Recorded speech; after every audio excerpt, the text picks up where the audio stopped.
All right, guys, today we are installing some radiator grille screens on the ZL6.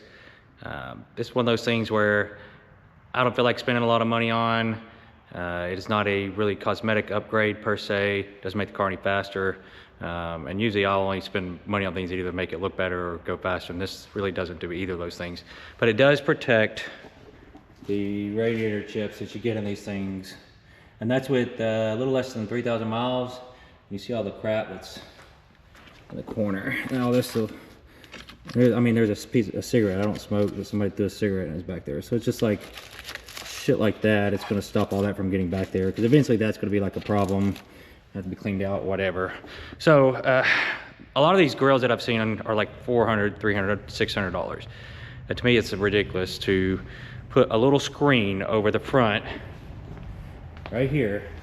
It's 3 screens, and then to charge $600. So that seems just absurd. I don't know what kind of plastic, like maybe this is some rare polymer that deserves like a price tag like that. But so I went online, I found customcargrills.com. They offer like a cheap set. It's like 150 bucks.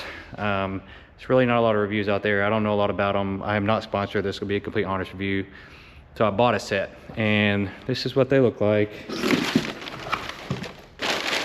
So basically, they're these aluminum shield pieces, and you can see here they're like custom cut, and basically it comes with a bunch of wire ties and like just instructions to install them. So they're just like pieces of aluminum. Like, I don't know if you guys were doing this stuff back in the day, like, well, I say back in the day, it'll be back in the day for some, but not others. But back in like the 90s, where this was like a big thing on the front of cars, people were doing that a lot on all the Hondas and whatnot. Putting these grills, that's what this reminds me of.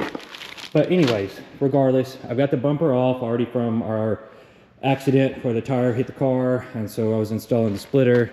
So it's already off, and so I'm gonna go ahead and try to put these on while I'm doing that. So if you are needing like guidance on getting the bumper off, it'll be on a different video. It's not gonna be on this one. This is just gonna focus. It's gonna be quick, short, and focus on these things to see if they're any good or not, and like what they install kind of entails. So anyways, all right, so let's get started. All right, to start with, you just pop the piece. If you're under the car, it'd be the opposite side, obviously, but pop the piece up there. It only goes one way. Then once you put a center wire tie, kind of secure it, that you're gonna cut later. That's gonna kind of hold it to where it's at, and then you're gonna kind of wire tie the perimeter. I gotta find good places to try to conceal this best I can. So anyway, so that's kind of what you do. One down here, this is unseen, it's covered, so you can't see it. One down here is covered, you can't see it.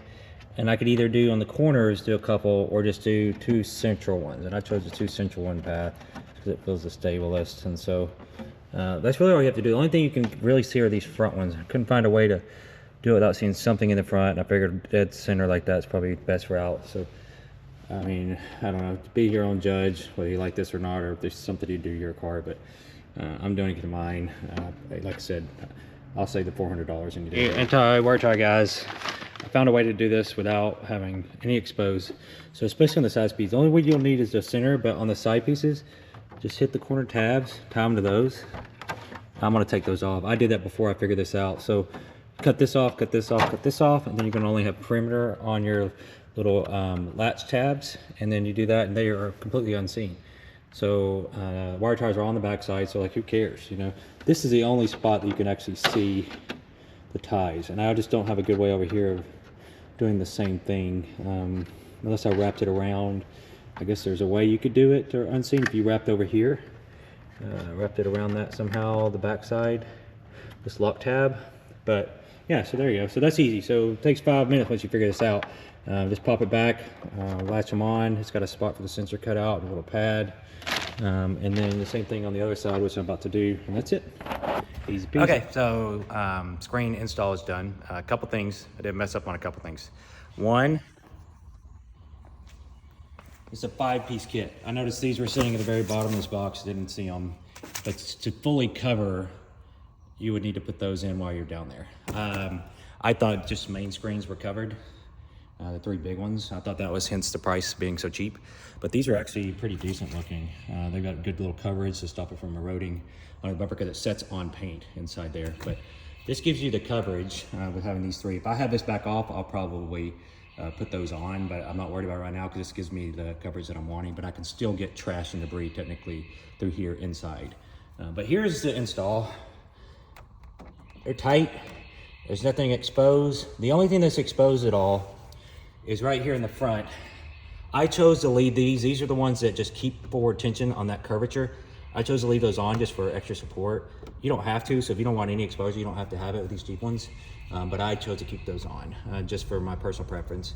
Some of that might bother some of you, it didn't bother me. And the other thing is too, some of us remove these pieces, this comes off with just some bolts, this whole piece, and it allows a whole area to be exposed on your radiator in the front.